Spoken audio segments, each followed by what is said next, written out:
Hey Sharp Goat Photo Challengers, welcome to week number 11, the black and white challenge, and thank you once again for being so patient. I'm sorry I was away on vacation. God forbid I take a vacation every once in a while, but I was away and I thought I could do the photo challenges, the photo critiques while I was away.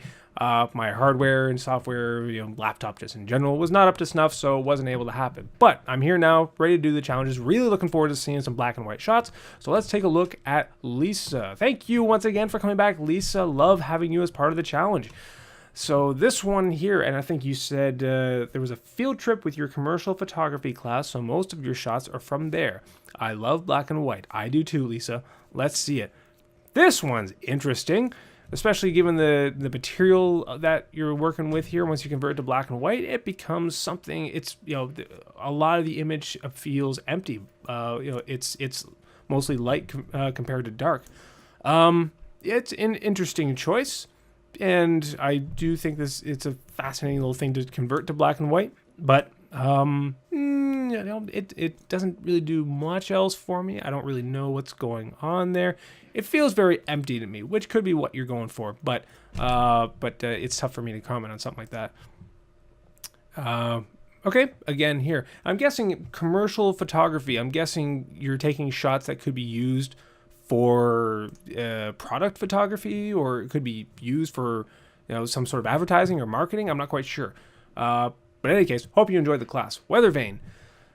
Again, there's not a heck of a whole lot going on here. Again, it might have served for the assignment that you had.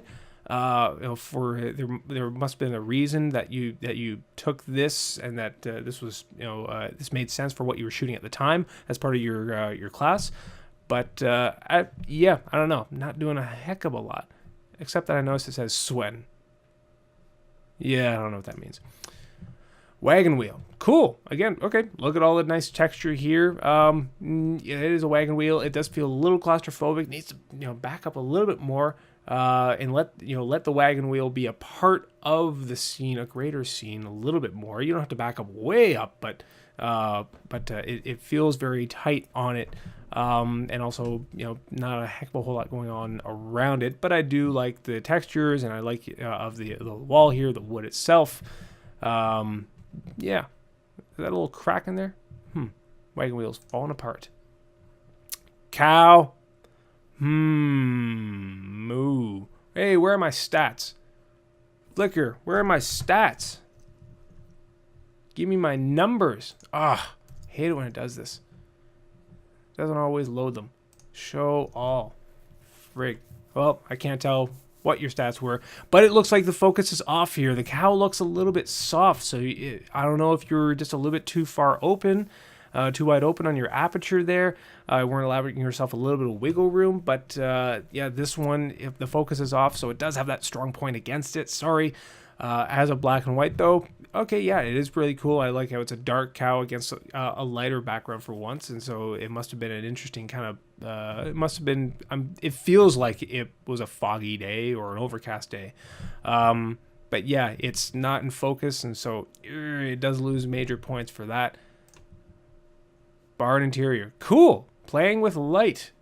And light stencils, holes in the holes in the wall, and you're casting light on the inside of the barn. I like it. I like what you're going with. I like what you're going with here. I want to see more. Back up more. I feel like there's more to be seen. I don't know if there is, but just when you leave things in the shot, like this little ladder here, you could even just completely center this right off.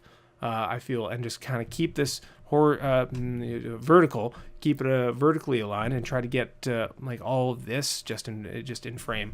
But I like how you're centering in on that. That makes for good black and white imagery. Cool. Thank you for sending those shots in. If I had to pick a favorite, I don't know. I kind of dig the wagon wheel because, again, I'm a fan of what black and white does to textures and whatnot. And with the rock wall, with the wagon wheel itself, and all the rocks down here, I think it lends itself very nicely to it. So thank you very much for submitting your shots this week, Lisa. If you'd want to try to get more people in on the challenge or find out more about it, head on over to sharpgoat.com/blog.